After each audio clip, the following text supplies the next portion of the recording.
Bonjour et bienvenue sur la chaîne. Euh, on enchaîne avec la suite de notre dernière vidéo. Euh, Vous pourrez facilement retrouver le code sur mon compte GitHub. Il y a des petits changements que j'ai eu à faire et j'ai juste amélioré le code CSS des différents éléments ici. Si vous voyez, c'est dans notre dernière vidéo, on n'avait pas tous ces éléments, donc j'ai amélioré le code CSS pour différencier les sessions. Et j'ai créé des pages pour... Attendez. J'ai créé des pages pour... non, il faut toujours cliquer sur retour. Non, il va falloir qu'on check ça. Parce qu'on reste, quel que soit le cas, quand on a déjà ouvert la session, on reste toujours sur la page, même si on change. Et c'est pas normal. Voilà, donc je vais faire un retour ici. Voilà. On va les quelques améliorations que j'ai apportées. Et ça fait que aujourd'hui on a des cartes on a différentes sessions de formation avec leur statut. On voit ces sessions qui sont au statut done comme ceci. Et en pauvreté, on voit le détail sur la session de formation. Et bon, en fait, ce qui m'intéresse aujourd'hui, c'est ceci. Lorsqu'on clique sur ouvrir, vous vous rappelez, j'ai aussi amélioré le design de cette page. Vous vous rappelez, là, on a la liste des participants. D'accord? Et si on clique sur retirer, vous voyez, lorsqu'on clique là, on a ce pop-up là qui s'affiche. En fait, cet élément-là, c'est ce on était en train d'aborder dans notre dernière vidéo. Il s'agit des notifications sur Odo, sur OWL. Et on a plusieurs types de notifications. D'accord? Et pour tester nos différents types de notifications, et déjà je vous mets un peu au briefing des derniers changements que j'ai apportés. C'est pas grand chose. J'ai juste amélioré le code de CSS et en plus d'améliorer le code de CSS, j'ai rajouté des pages pour les différents types de sessions.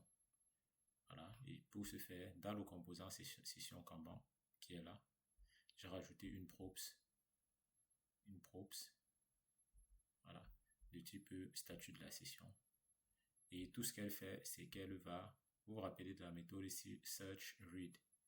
On a vu que le search read, c'est quand on ne connaît pas encore les ID des éléments. Voilà. Et donc j'ai appliqué donc ce paramètre ici, et du coup il ne retourne plus toute la liste des éléments, mais il applique un filtre en fonction du statut de la session.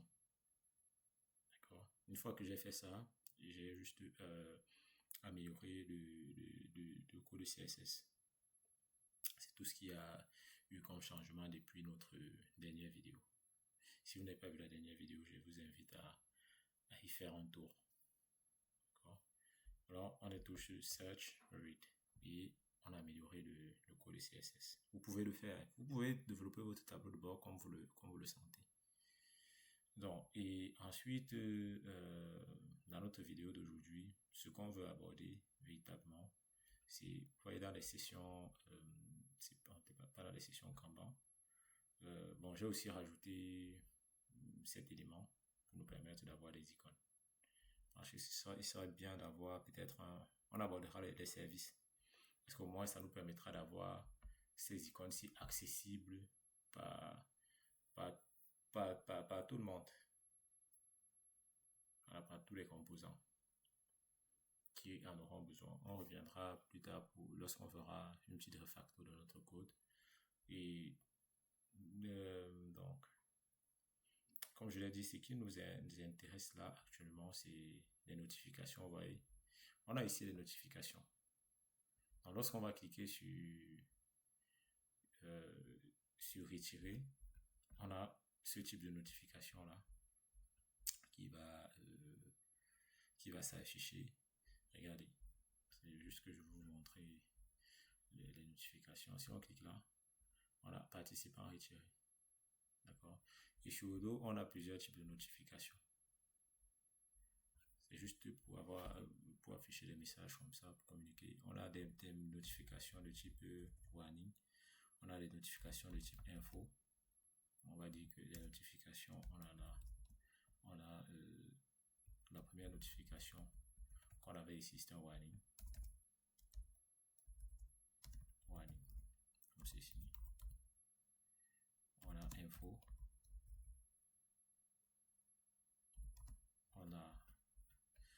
On a warning, on a info, on a success.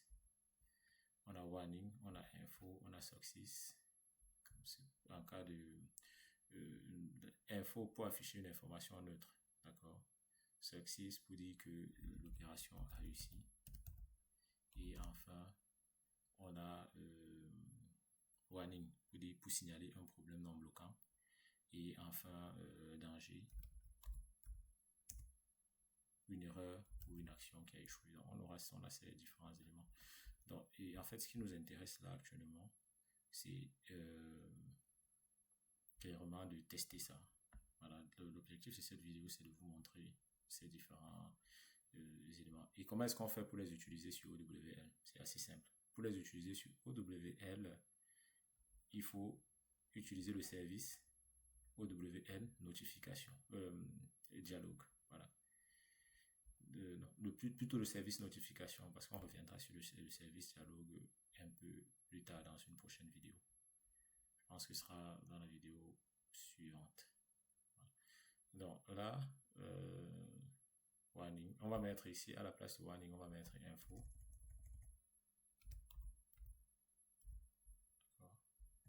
On fait la mise à jour. Vous avez déjà vu à quoi ressemblait le warning. En fait, c'est juste comme ça que vous allez toujours l'appeler. Hein. Vous n'allez pas faire autre chose. Vous allez mettre votre message et définir le type de notification. Donc, on va mettre la info. Et une fois qu'on a mis info, on revient, on va tester. À chaque fois que vous aurez 10.notification.add, sachez que c'est ce type de message là que vous allez avoir. Voilà, j'ouvre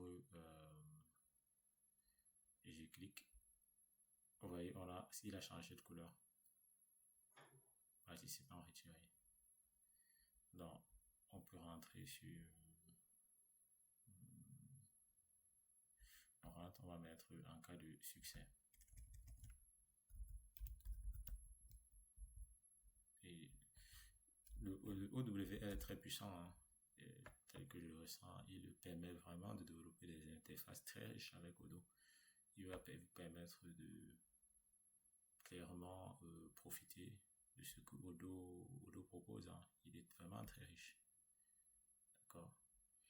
Donc, et moi, je découvre sa puissance. Il est vraiment avec ça. Vous maîtrisez les différents concepts déjà qu'on a eu à utiliser jusqu'à aujourd'hui. La gestion du cycle de vie. Vous avez des connaissances en JavaScript. C'est bon. Hein.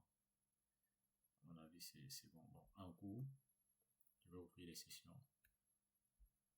Vous voyez, participant retiré, il est différent. D'accord. Bon, je vais faire pareil pour danger. Vous voyez les différents cas. Et on va mettre ici danger. En fait, je présente ça parce qu'on les utilisera dans une prochaine vidéo. On les utilisera très bientôt.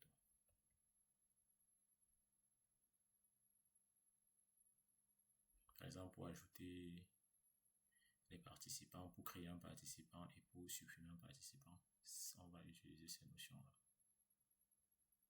D'accord. Donc, lorsqu'on a fait ça,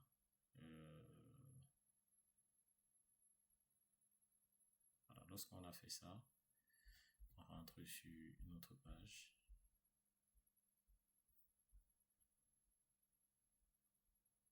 On actualise.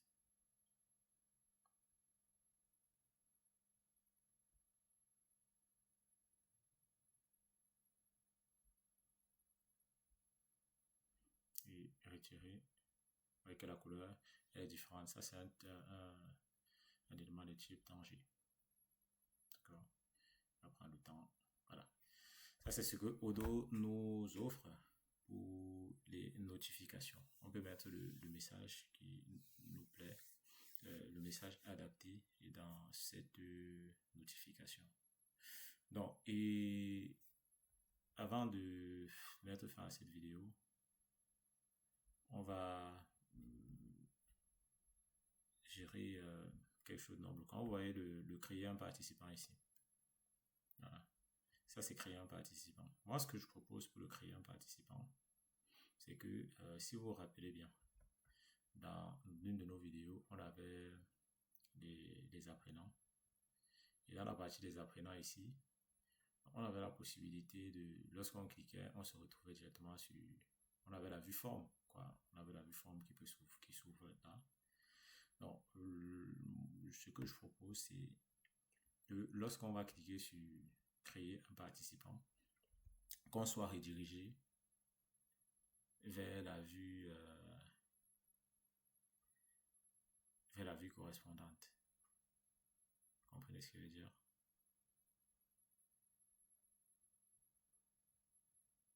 Moi, ce que je propose, c'est que lorsqu'on va cliquer sur créer un participant, comme on l'avait présenté dans qu'on ne réimplémente pas du OWL pour ça, mais on redirige directement vers la vue forme. Et dans le dashboard qui était là, c'est quelque chose qu'on avait déjà fait. Je ne me trompe pas. Voilà, pour ouvrir un participant, pour ouvrir une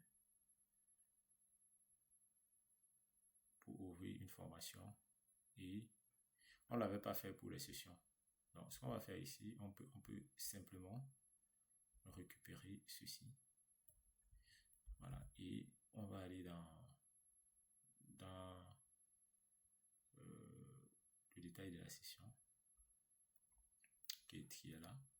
Et dans le détail de la session, lorsqu'on va dire qu'on veut créer, plus précisément pour ça, lorsqu'on veut créer un participant, d'accord, on va faire ceci, faire juste du formatage là, format document.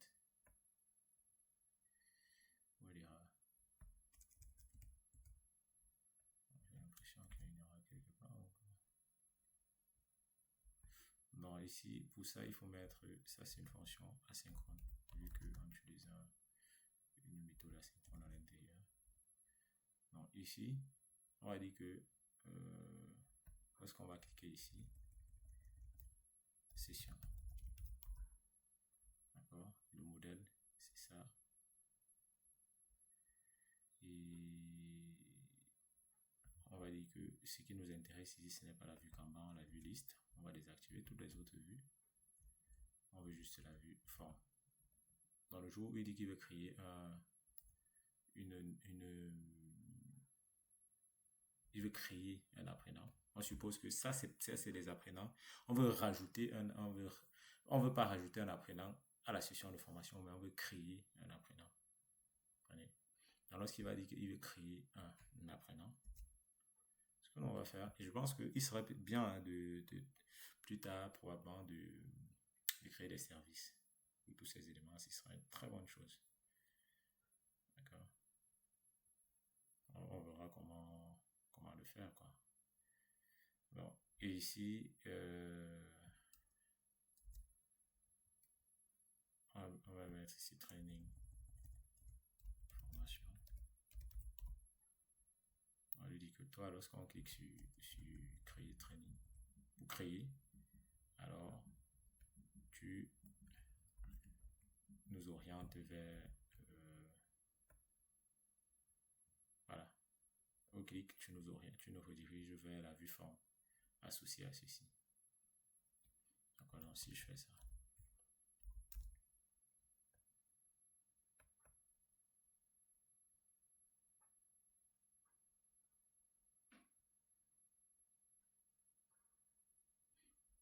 Voilà, et une fois qu'on a fait ça, On actualise.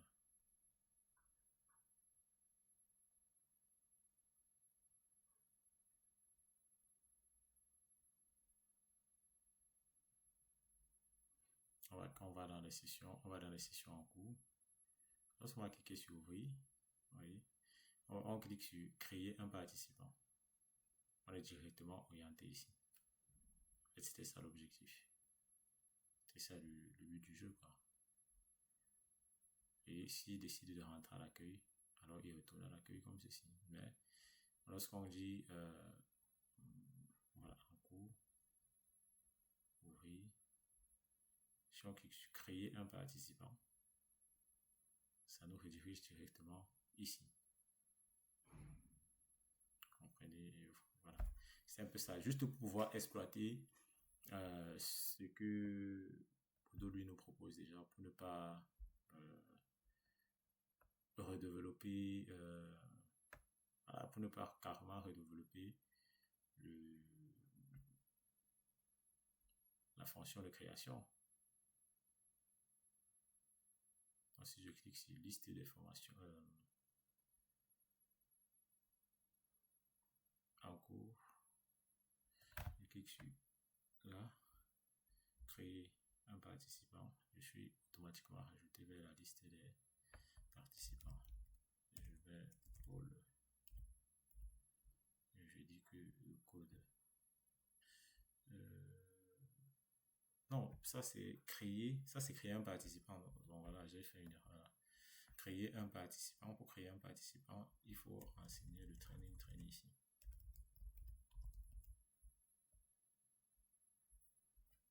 Voilà. Il faut renseigner le training.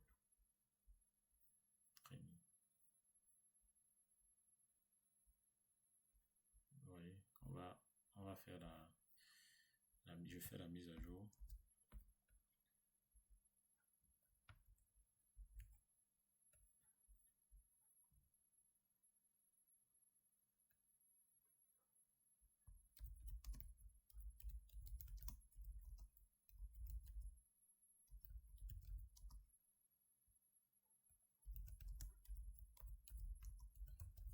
Je fais la mise à jour.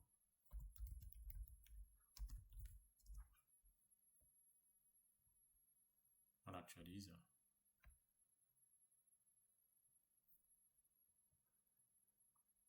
Totalement actualiser le module. Je pense qu'il va falloir que je retire accueil ici parce que c'est pas pertinent. Donc, on rentre dans l'accueil, on part dans les sessions de formation, on part en cours, on ouvre, créer un participant, on tombe directement sur la fiche des participants. D'accord? Donc, et ce qu'on va faire, c'est ce qu'on va faire là, tout de suite, c'est ce qu'on va faire là tout de suite, c'est que si vous voyez, chaque fois qu'on ouvre notre vue ici, on voit les menus. On voit ces menus ici. Moi, je veux pas qu'on ait ces menus ici qui s'affichent. Donc, ce qu'on va faire ici, c'est qu'on va on va entrer dans notre code. Et dans notre code, on va rajouter ici, à notre vue. Si vous vous rappelez, on avait la target qu'on a déjà utilisé ici une fois. Bon. On l'avait utilisé dans les on l'avait utilisé dans les menus une fois lorsqu'on travaille sur les menus et sur les actions. Voilà, c'était principalement sur les actions. Et dans le training menu ici, on avait utilisé la target pour avoir un élément en plein écran. D'accord? Et on avait dit qu'on pouvait aussi avoir une target sur la current. Donc ce que on va rajouter aujourd'hui, c'est ça. Donc on va dire que on peut aussi avoir cet élément-ci. Voilà. Et on va mettre là new. Parce qu'en fait, tag est égal à current. On se retrouve dans ce contexte ici. Avec les menus et tout ça. Donc là, on va mettre un tag est égal à new. D'accord? Tag est égal à new. Donc ce qu'on va faire ici, c'est simple. On va aller dans notre table. On était déjà on va rentrer dans les sessions. Dans les sessions. Dans les sessions, on était dans les détails des sessions. Et ici, on voulait rajouter un nouveau champ avec new. Voilà, on va tout de suite voir le comportement.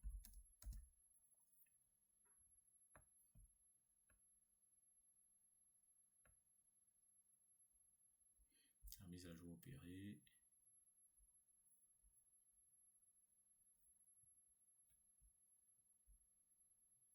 Actualiser. Vous voyez, ça c'est ce qu'on avait tout à l'heure là. La notification. En fait, c'est ça qu'on est en train de faire là. La notification. On rentre sur on va sur un cours. On ouvre. Et lorsqu'on va créer un participant, vous voyez, on ne sort plus de l'écran. C'est ça qui est assez intéressant.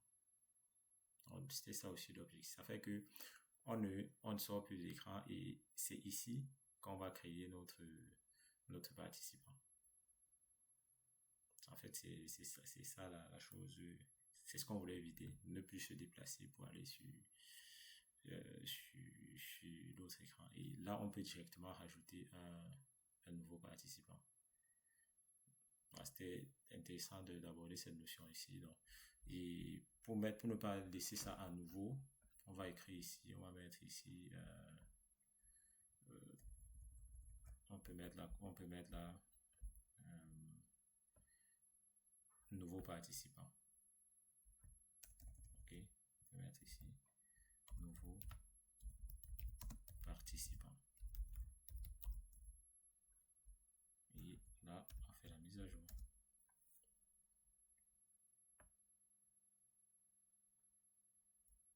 Et lorsqu'on fait la mise à jour, on rentre sur notre écran, on actualise.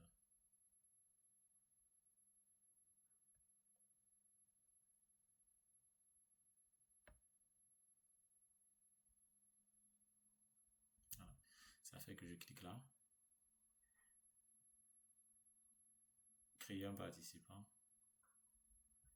Qu'est-ce qui s'est passé? Non, j'ai rien changé de particulier là. Ah d'accord, c'est parce que j'ai pas voilà. Je l'ai rajouté au mauvais endroit donc faut pas suivre ça.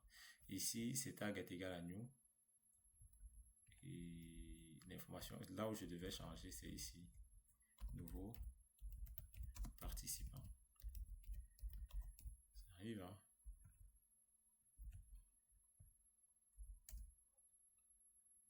Et là, je dis que je veux la vue forme.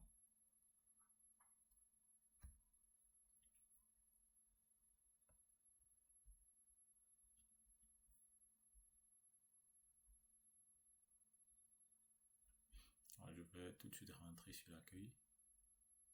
J'actualise.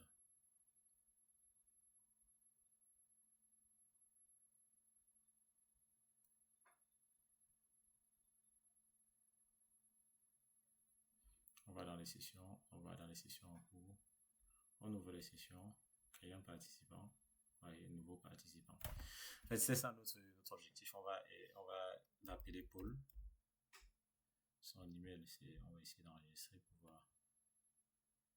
Mais pourquoi il enregistre Paul sans. C'est-à-dire que l'adresse email n'est pas requise. On n'a pas rendu l'adresse email obligatoire. On va voir ça. Parce que normalement, l'adresse email est obligatoire. On va dans les contacts. Et si on cherche Paul, il a créé quand même. Non, l'adresse email devrait être. Bon, dans les partenaires, généralement, l'adresse email n'est pas obligatoire. Mais c'est quelque chose qu'on peut éviter. On peut redéfinir ça avec des contraintes. Bon, ça c'est, je pense que j'ai fait une vidéo dessus où je parle des contraintes. Et dans les contraintes, on peut, vu que notre participant est un utilisateur, est un responsable partner, mais il hérite par l'héritage par délégation. Voilà. C'est via l'héritage par délégation qu'il en reste pour un partner. Et dans Training, qui est là, on a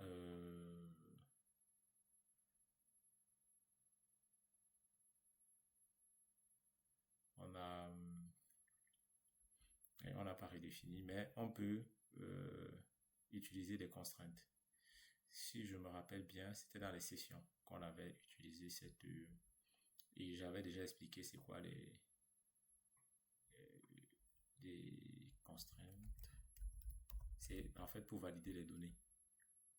Et on peut facilement rajouter ça dans notre modèle ici pour se rassurer que le participant doit toujours avoir une adresse email. Sinon, on retourne une validation error. Voilà. Ça, c'est une contrainte que je n'avais pas gérée. Vous voyez là, on est bon parce que on a. Et ça fait que cette fonction-là, on peut la rajouter n'importe où ici pour dire on peut créer un participant. D'accord?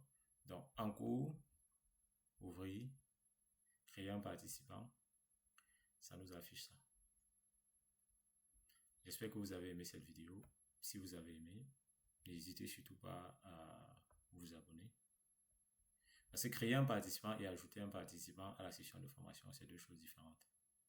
Donc, on reviendra dans une prochaine vidéo sur l'ajout d'un participant à la session de formation. Bon, j'espère que vous avez aimé cette vidéo. Si vous avez aimé, n'hésitez surtout pas à vous abonner. N'hésitez surtout pas